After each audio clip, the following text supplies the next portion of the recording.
এই আপনি গান ফাইটই বলেন, ক্রস ফায়ারই বলেন, বিচার বহির্ভূত হত্যাকাণ্ড বলেন, যে যেভাবে ব্যবহার করে আসলে একই। আমরা যেটা বোঝাতে চাই এইটা নিয়ে আর বিশিষ্টজনদের উদ্ধৃতি আলোচনাও এখন অর্থহীন। সাধারণ মানুষ এগুলি সব বোঝেন, সব জানেন যে কি ঘটছে, কেমন করে ঘটছে, কারণ একই কাহিনী, একই বিষয়। খুব মৌলিক একটা প্রশ্ন, আপনি বলছেন যে তাকে নিয়ে আপনি অস্ত্র উদ্ধারে যাচ্ছিলেন, সেই সময় তার সঙ্গীরা সাথীরা আপনার উপরে হামলা করেছে। তা আপনি যে অস্ত্র উদ্ধারে গেলেন তাকে নিয়ে, কি কারণে গেলেন? নিশ্চয়ই তার কাছ থেকে আপনি ইনফরমেশন পেয়েছেন যে অমুক জায়গায় তার অস্ত্র লুকানো আছে বা তার সঙ্গীরা আছে, তো তাকে সঙ্গে নিতে হবে কেন? কি কারণে নিয়ে যাচ্ছেন? সেই জায়গাটা দেখিয়ে দিবেন কেন? সে পুলিশ যদি সেই জায়গা না চেনে, দেশের একটা জায়গা যদি না চেনে পুলিশের, তো পুলিশই থাকার কথা না তার, সে তো পুলিশে চাকরি করার কথা না।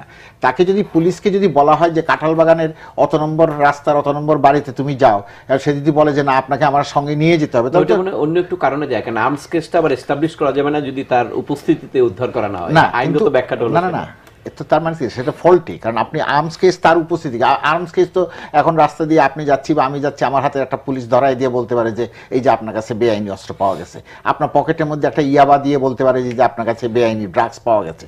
এই পুরো জিনিসটাই একটা এক ধরনের, মানে আমি বলবো যে প্রতারণা শব্দটা তো খুব কঠিন হয়ে যায়। এইটা মানুষের বিশ্বাস, আইন যে অবস্থা, এর সঙ্গে এক ধরনের চালাকি করবার নামান্তর। এবং বাংলাদেশে যতগুলো ঘটনা ঘটেছে, আপনি বলুন যে হ্যাঁ কখনো কখনো হয়তো কিছু কিছু ঘটনার ক্ষেত্রে মানুষ মনে করেছে যে না জিনিসটা ভালো হয়েছে, কিন্তু একটা দেশ যখন এগিয়ে যায়, যে কথাটা আমাদের মুক্তিযুদ্ধের সময় একটা খুব বড় বিষয় ছিল, গণতন্ত্র, আইনের শাসন, এইসব আকাঙ্ক্ষাগুলো মানুষের মনে খুব তীব্র ছিল। আপনি আইনের শাসনের কথা বলবেন অথচ বিচার বহির্ভূতভাবে আপনি মেরে ফেলবেন, এটা তো হতে পারে না। সে সর্বোচ্চ এবং নিকৃষ্ট অপরাধী হতে পারে, নিকৃষ্ট অপরাধী হলেও তার বিচার পাওয়ার অধিকার আছে। হেলমেট পরানোর কথা, আপনার মানে বুলেট প্রুফ ভেস্ট পরানোর কথা, তো আপনি যখন ওই জায়গায় নিয়ে যান তখন পরালেন না কেন? তখন কি এটা অন্য কাউকে আপনি দিয়েছেন, কি বলে ভাড়া দিয়েছেন? কারণ এইসব অভিযোগও তো উঠে যে পুলিশের বন্দুক, বুলেট, বহু কিছু পাওয়া যায়। সমস্ত জিনিসটা হচ্ছে যে আমরা ক্রমান্বয়ে বাংলাদেশে আইনের শাসনের থেকে দূরে চলে যাচ্ছি। এইটি রাষ্ট্রের অগ্রগতির জন্য, এই যত কথা আপনি বলেন, যত অগ্রগতির কথা বলেন, সমস্ত অগ্রগতি কিন্তু হয়ে যাবে, ম্লান হয়ে যাবে। এই যে যেমন ধরেন সংসদে যে ঘটনাটা ঘটেছে এই দিনে, যে একজন সংসদ সদস্য তিনি পলাতক, তিনি সংসদে আসলেন, সংসদে এসে চেহারা দেখিয়ে চলে গেলেন, কেউ কিছু তারে বলল না। অথচ এর আগে আমি আপনাকে 10টা উদাহরণ দিতে পারি, বিরোধী পক্ষের সংসদ সদস্য কোনো একটা অপরাধ হয়েছে তাদের নামে, অনুমতি ছাড়াই তাদেরকে পুলিশ ধরে নিয়ে গেছে। উনি যেহেতু সরকার দলীয় সংসদ সদস্য, সেই জন্য তারা কেউ ধরছে না।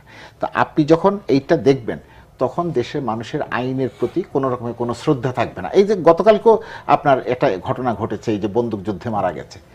তো আমার কথা হচ্ছে যে, আর যে জনাব রাশেদ খান মেনন যেটা বলেছেন যে এইটা হচ্ছে আইন শৃঙ্খলা রক্ষাকারী বাহিনীর দুর্বলতা, তিনি তো একজন মন্ত্রী। আইন শৃঙ্খলা রক্ষাকারী বাহিনীর দুর্বলতা কি? যখন পুলিশের কাছে 303 রাইফেল ছিল তখন কিন্তু আপনার এই ধরনের বন্দুক যুদ্ধের এত তীব্রতা ছিল না। পুলিশ যত আধুনিক হচ্ছে, পুলিশের যত নানান রকমের মানে বুদ্ধি, কৌশল, অস্ত্রপাতি এসব আসছে, তত আমরা দেখছি যে আপনার এইটা প্রবণতাটা বেড়ে যাচ্ছে। তার মানেটা কি? যেটা অনেকে বলে যে মানুষ ওই যখন ট্রিগারের উপর হাত থাকে তখন ট্রিগার হ্যাপি হয়ে যায়।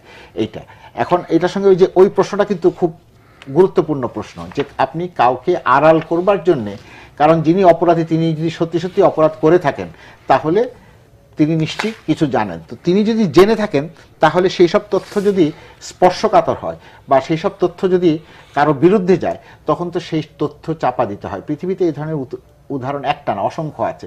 সেটা নিয়েও কিন্তু প্রশ্ন উঠেছে যে তাহলে কি কোনো রকমের কোনো তথ্য চাপা দেওয়ার জন্য কাজটা হচ্ছে? এবং আমরা স্বাস্থ্যমন্ত্রীকে বলতে শুনেছি যে আসতেছি। আচ্ছা, আরেকটা জিনিস সেটা হলো যে এই যে অভিজিৎ হত্যার জন্য দায়ী বলে যাকে করা হলো, এখন তো দেখা যাচ্ছে যে সে ভিন্ন লোক। পুলিশ তাকে বলল যে সে অভিজিৎ হত্যার শরীফ, এখন তার আত্মীয় স্বজন সাতক্ষীরা থেকে বলছে, তার ন্যাশনাল আইডি কার্ডটা সব দিয়ে বলছে যে না সে ভিন্ন মানুষ, সে ওখানকার কলেজের ছাত্র। পুলিশ বলেছে এখানে বিশ্ববিদ্যালয়। তাহলে এতগুলো ধূম্রজাল কেন তৈরি করছে পুলিশ? পুলিশ কি অক্ষম? না পুলিশের অন্য কোনো সমস্যা আছে? না পুলিশ রাজনৈতিক প্রভাব থেকে মুক্ত হতে পারছে না? না পুলিশকে একটা বিশেষ উদ্দেশ্যে বা বিশেষ লক্ষ্য নিয়ে পুলিশকে তদন্ত করবার জন্য বলা হচ্ছে। অবশ্য পুলিশের দোষ আমি দেব না, কারণ রাষ্ট্রের সর্বোচ্চ পর্যায় থেকে যখন কোনো অপরাধের জন্য অপরাধ ঘটবার সঙ্গে সঙ্গে একটা বিশেষ পক্ষকে দায়ী করা হয়, তখন পুলিশের তদন্ত ওদিকেই পুলিশ প্রবাহিত করবার চেষ্টা করে। পুলিশ তখন অন্যদিকে যাবে না, কারণ পুলিশের ঘাড়ে মাথা একটা, আপনার ঘাড়েও মাথা, আমার ঘাড়েও মাথা একটা।